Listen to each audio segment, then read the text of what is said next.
Hello and welcome to day 20 of the Elul New Light Activation. I am wearing sunglasses because it's really sunny and I'm in the car and we're just about to approach the exit of the holy city of Yerushalayim, of Jerusalem, on our way to meet the moving trucks that have already taken our stuff or are on the road taking our stuff up to the northern holy city of Tzfat.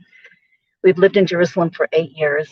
And when you live someplace for a while, you kind of get in. You never loses its wonder.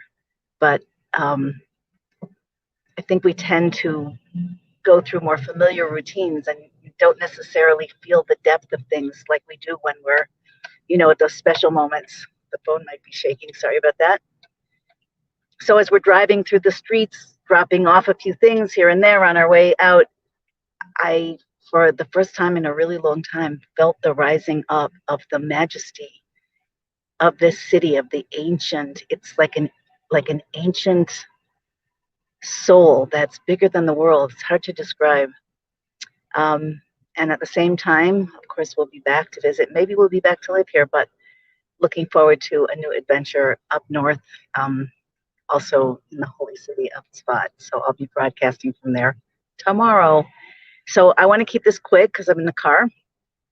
But what I want to say is that the theme for today is really about the inner flow of divine providence and how we can resist it or let it move us. So just quick little story. We had booked the movers for to pack today and then to load the truck, and then it's been super hectic and super intense for a while now. So we figured we'd have the evening, to sit on the balcony, go out, sleep well, whatever, and then go up in the morning.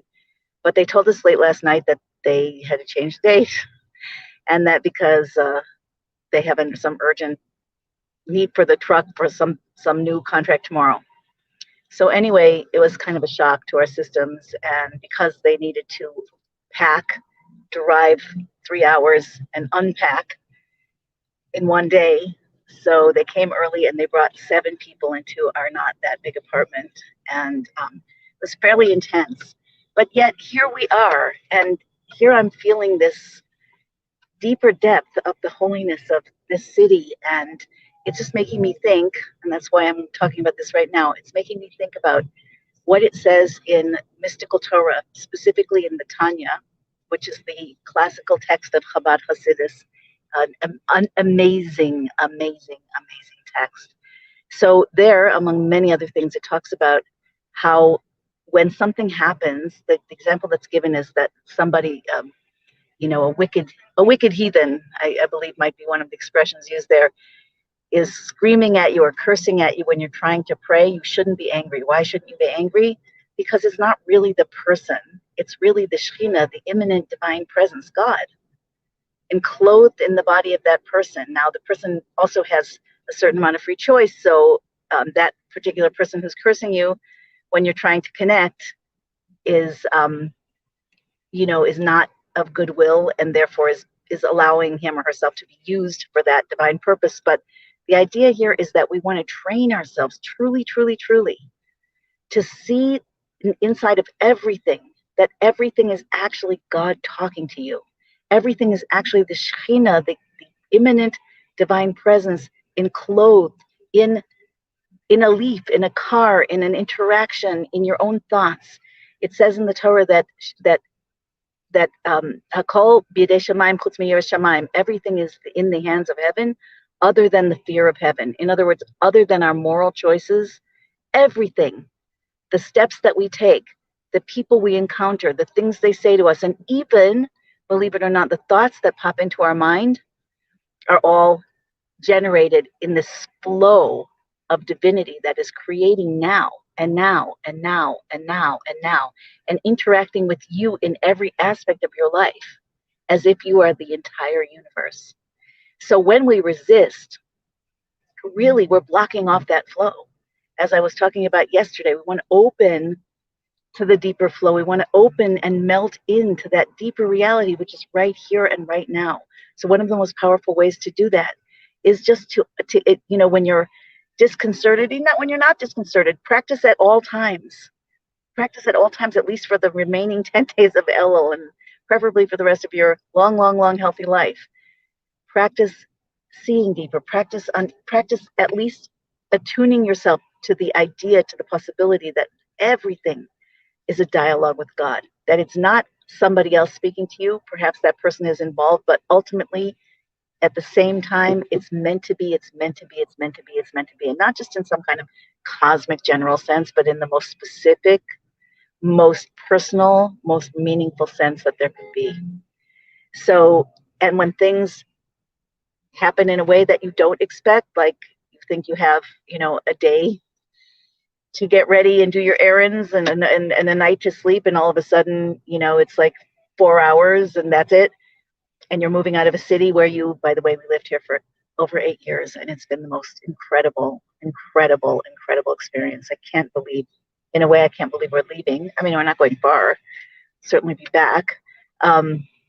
Maybe every week, I don't know, maybe back to live, but it's still, it's an amazing adventure at the same time.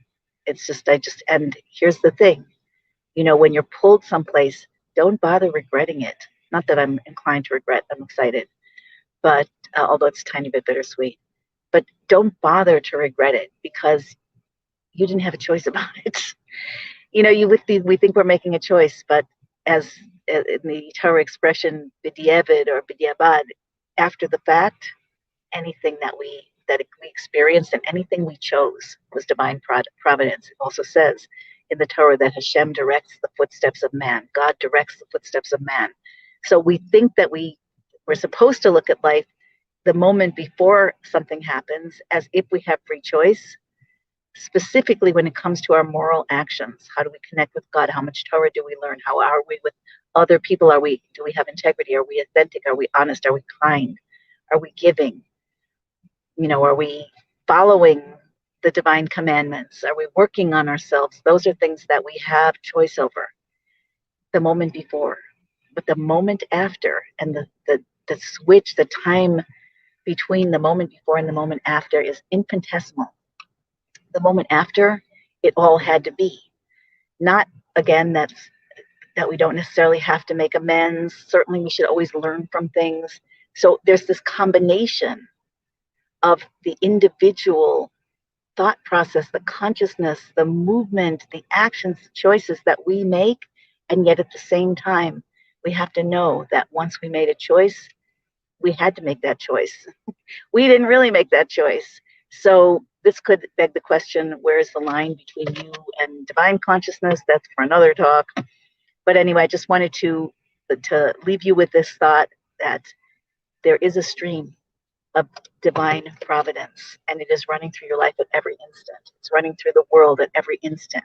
And yes, we have to act and we have to interact with it to the best of our ability to participate in the divine plan, in living our purpose and growing as human beings and growing as divine beings. But at the same time, the moment after, which is every moment is the moment after the moment that came before. We have to understand that it is the stream that has pushed us. It's the stream that has given us the wisdom, or the opposite of wisdom, to make the choices that we have.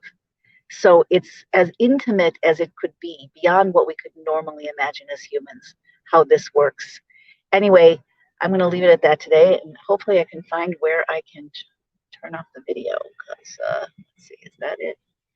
There we go.